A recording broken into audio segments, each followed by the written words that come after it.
ఉంటే మటుకు చాలా కంపెనీలు ఉన్నాయి, చాలా ఉద్యోగాలు కూడా వస్తాయి. అండ్ ఇంకొకటి కూడా అంటే ఇక్కడ మేజర్ అంతా తెలుగు మీడియం బేస్ కానీ లేకపోతే వెనకాతల వాళ్ళకి స్పోకెన్ ఇంగ్లీష్ లేకపోవడం, ఇంటర్వ్యూ ఫేస్ చేసే సబ్జెక్ట్ ఉంది కానీ ఇంటర్వ్యూ ఫేస్ చేసే టాలెంట్ లేకపోవడం వల్ల చాలామంది కూడా సెలెక్ట్ అవ్వలేదు. మరి దాని గురించి కూడా ఇక్కడ మేధా చిరంజీవి గారు మీకు తెలుసు, ఆయన చాలా ఫేమస్ ఈజీ ఇంగ్లీష్ అని అట్లా ఆయన్ని తీసుకొచ్చి ఈ స్పోకెన్ ఇంగ్లీష్ క్లాసెస్ కానీ ఆన్లైన్ క్లాసెస్ కూడా ఇప్పుడు కూడా జరుగుతున్నాయి. సుమారుగా 2,500 మంది అందులో క్లాసెస్ తీసుకున్నారు, రోజు రోజుకి పెరుగుతున్నారు. ఈ 1 వీక్ అయిన స్టార్ట్ చేసి. సో ఆయన దాని ద్వారా కూడా అంటే నెక్స్ట్ వచ్చే జాబ్ ఫేర్కి వీళ్ళందరినీ కూడా ఒక సంసిద్ధం చేయనందుకు ప్లాన్ చేసి ఈరోజు ఆ కార్యక్రమం ఆల్మోస్ట్ 2 months 3 months కార్యక్రమం అది ఆయన ద్వారా కూడా చేస్తున్నాం. ఆయన కూడా చాలా ఛాలెంజింగ్గా తీసుకొని చాలామందిని కొద్దిగా ఇందులో నైపుణ్యం వాళ్ళందరినీ కూడా తీసుకొచ్చి వాళ్ళందరికీ ట్రైనింగ్ ఇవ్వడం కూడా జరుగుతుంది. అంటే స్థానికులకి ఇక్కడ ఉద్యోగ కల్పన కొంచెం ఒక ప్రాబ్లంగా ఉంది కదండి, దాన్ని కూడా మీరు గతంలో ఉందండి. మరి నేను వచ్చిందా చెప్తున్నాను కదా, 1,200 ఉద్యోగాలు రావడం అంటే చాలా పెద్ద విషయం. వాళ్ళందరూ అంటే కుదురుకున్నారు ఉద్యోగాల్లో, కుదురుకుని వాళ్ళు లేదండి. సో 800 మంది జాయిన్ అయ్యారు తప్ప ఇంకా 400 మంది మరి జాయిన్ అవ్వలేదు. అదే మీకు చెప్తున్నాను, వాళ్ళకి కూడా మీ ద్వారా రిక్వెస్ట్ చేసేది ఏంటంటే ఎక్కడొచ్చినా కూడా ముందు జాయిన్ అయ్యి ముందు ప్లాట్ఫామ్ అంటూ తయారు చేసుకుంటే ఆటోమేటిక్గా నెక్స్ట్ ఇప్పుడు ఆపర్చునిటీస్ వాళ్ళకి ఇండివిజువల్గా వస్తాయి, వాళ్ళు ట్రై చేసుకుంటూ ఉంటే సో ఎక్కడికైనా కూడా అనుకూలం ఉన్న దగ్గరికి వాళ్ళు వెళ్ళొచ్చు. సో వాళ్ళని కూడా సుమారుగా 400 మంది 450 మంది కూడా ఇల్లునుంటే బాగుండేది, నేను ఆనందపడి ఉండేవాడిని. వాళ్ళు కూడా కొంతమంది వెళ్ళలేదు, 800 మంది దాకా జాయిన్ అయ్యారు. ఆనంద్ కుమార్ గారు, అంటే మీరు ఆల్రెడీ ఒక పారిశ్రామికవేత్తగా పాల ఉత్పత్తిలో విశాఖ డైరీకి ఉన్న పేరు చెప్పక్కర్లేదు. అంత బిజీగా ఉండే ఆనంద్ కుమార్ గారు ప్రజలకు అందుబాటులో ఉంటారా ఒకవేళ మేము గెలిపిస్తే అని అడుగుతున్నారు. మేడం, నేను వచ్చిన తర్వాత ఇక్కడ వెస్ట్లో ముఖ్యంగా ఇప్పుడు ఏదైతే మనం కూర్చున్నామో ఈ ఫస్ట్ డే శంకుస్థాపన చేసి ఇక్కడ మనం ఆఫీస్ స్టార్ట్ చేసాం. ఈ ఆఫీస్ ఏంటంటే 7 వార్డులకి కంచరపాలెం నుంచి గోపాలపట్నం, అన్నిడి కొత్త రోడ్డు, గోపాలపట్నం వరకు ఈ ఉన్న 7 వార్డులకి కూడా ఈ ఆఫీస్ ప్రజలకు దగ్గరగా ఉంటుందన్న ఉద్దేశంతో ఇక్కడ పెట్టడం జరిగింది. ఇక్కడ ఎప్పుడు కూడా నేను మార్నింగ్ ఇక్కడ ఉంటే ఈవినింగ్ అక్కడ ఉంటాను, నక్కవానపాలెం ఇండస్ట్రియల్ ఏరియాలో. ఎవరు వచ్చినా కూడా నా దగ్గరికి చూస్తాను చేస్తానన్న మాట ఉండదు, నా చేసే బయటికి పంపిస్తాను. ఎంతవరకు అవ్వకపోతే మరీ క్రిటికల్గా ఉండేది అవ్వకపోతే అధికారులతో చేయాలంటే మటుకు వాళ్ళని మటుకు తప్పకుండా నేను నోట్ చేసుకొని వాళ్ళని నేను పర్సనల్గా తీసుకెళ్ళి వాళ్ళని కలెక్టర్ గారితోనో ఎవరితోనో మాట్లాడి చేయించడం జరుగుతుంది. నేనున్నంత అందుబాటులో నేను అనుకోవడం ఏ ఎమ్మెల్యే ఉండడేమో ఎందుకంటే నిత్యం మార్నింగ్ నుంచి ఈవినింగ్ వరకు కూడా నేను ఆల్మోస్ట్ వైండప్ చేసి వర్క్ ఆఫీస్ నుంచి బయటకు వెళ్తే 10 అవుతుంది. అది ఇక్కడ అవనియండి లేకపోతే ఇండస్ట్రియల్ ఏరియాలో పార్టీ ఆఫీస్ అవనియండి.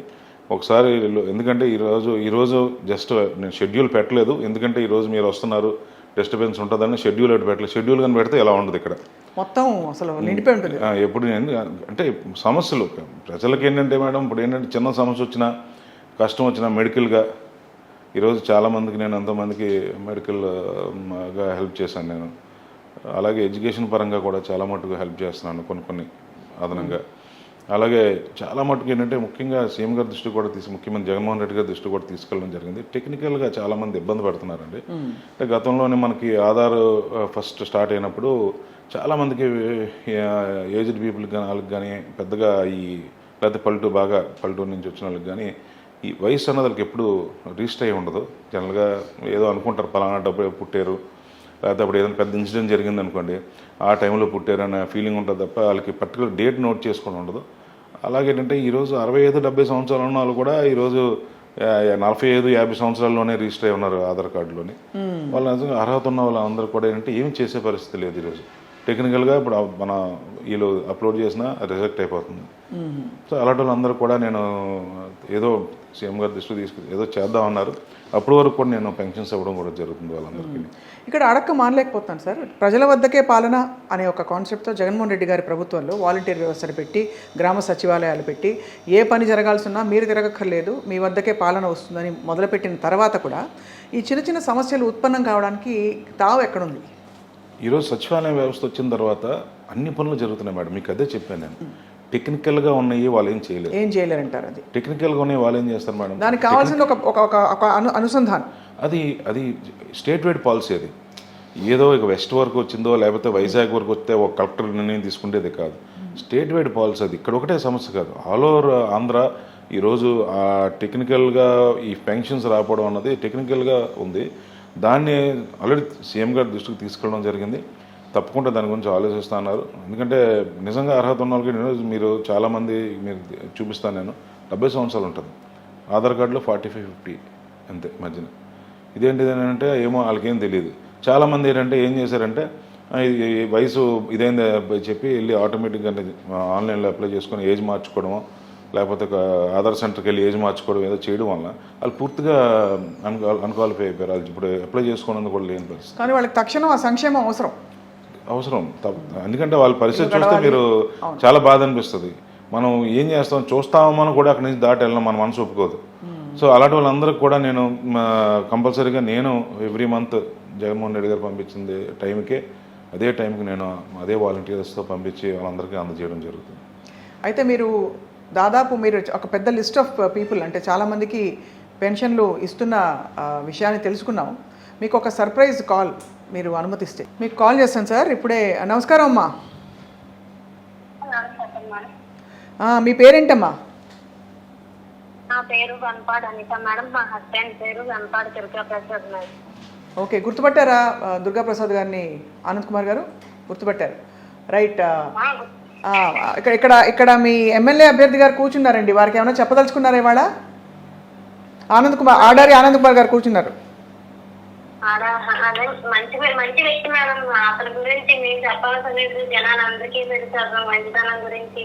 నేను 4 నెలలు చాలా చేశారు మేడం. నాకైతే ప్రత్యేకించి చాలా హెల్ప్ చేశారు మేడం. అందరి విషయం ఏమో నా విషయం. మా హస్బెండ్ కి కోవిడ్ వచ్చింది మేడం. సైడ్ ఎఫెక్ట్స్ కూడా వచ్చేసాయి కోవిడ్ తర్వాత. ఏమొచ్చాయమ్మా? సైడ్ ఎఫెక్ట్స్ కింద హిప్ రీప్లేస్మెంట్ చేసేయాలంటున్నారు మేడం. మాది వృత్తి చేపల వృత్తి మేడం. నేను చేపల పని చేసుకొని బతుకు సాగిస్తున్నాను మేడం. తర్వాత అతనికి వచ్చాక అతనికి చెప్తాను నాది ఇది ప్రాబ్లం అండి. నాది ప్రాబ్లం ఇది. నేను టాబ్లెట్స్ కొనుక్కోవడానికి కూడా మాకు అవ్వలేని పరిస్థితి ఉంది అని చిన్న మాట మాత్రమే నేను చెప్పాను. తర్వాత మిగతా స్టోరీ కూడా నేను చెప్పకముందే మా హస్బెండ్ గారికి ఇలాగా ఉంది అని చెప్పగానే మొదటనే ఇంకేమీ చెప్పలేదు. అతను వెంటనే నాకు సహకరించి నా ప్రాబ్లం తెలుసుకొని మా హస్బెండ్ కి సాయం చేస్తున్నారు మేడం. అతను ఇప్పుడు ఎలా ఉందమ్మా? ఇంటి పరిస్థితి బాగానే ఉందా? అంతే మేడం. అదే బానే ఉన్నాం. అంటే అదే మా హస్బెండ్ గారికి రీప్లేస్మెంట్ సర్జరీ చేయాలంటున్నారు. ఇంకా చేయాలంటున్నారు, రైట్. ఇక్కడ ఆనంద్ కుమార్ గారు ఉన్నారు, వారికి మీరు ఏమన్నా చెప్పదలుచుకుంటే చెప్పండి.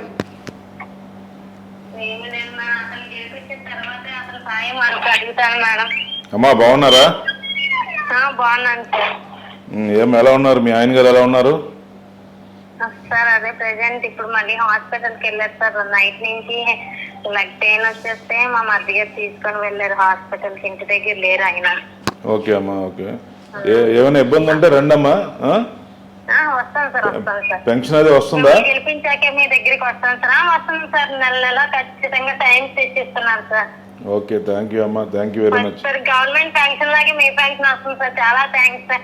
ఇన్ని రోజులకి మీతో మాట్లాడించారు. చాలా చాలా థ్యాంక్స్ సార్. కంపల్సరీగా మిమ్మల్ని గెలిపిస్తాను సార్. మిమ్మల్ని గెలిపించి మళ్ళీ మీ దగ్గరికి వస్తాను సార్ సాయంకి. తప్పకుండా అమ్మా, థ్యాంక్ యూ అమ్మా. Thank you sir. ఓకే అమ్మా. సో మొత్తానికి అయితే ఇలా మీకు పర్సనల్ లెవెల్లో చాలామంది చాలా హోప్స్ పెట్టుకుని ఉన్నారు ఆనంద్ కుమార్ గారు.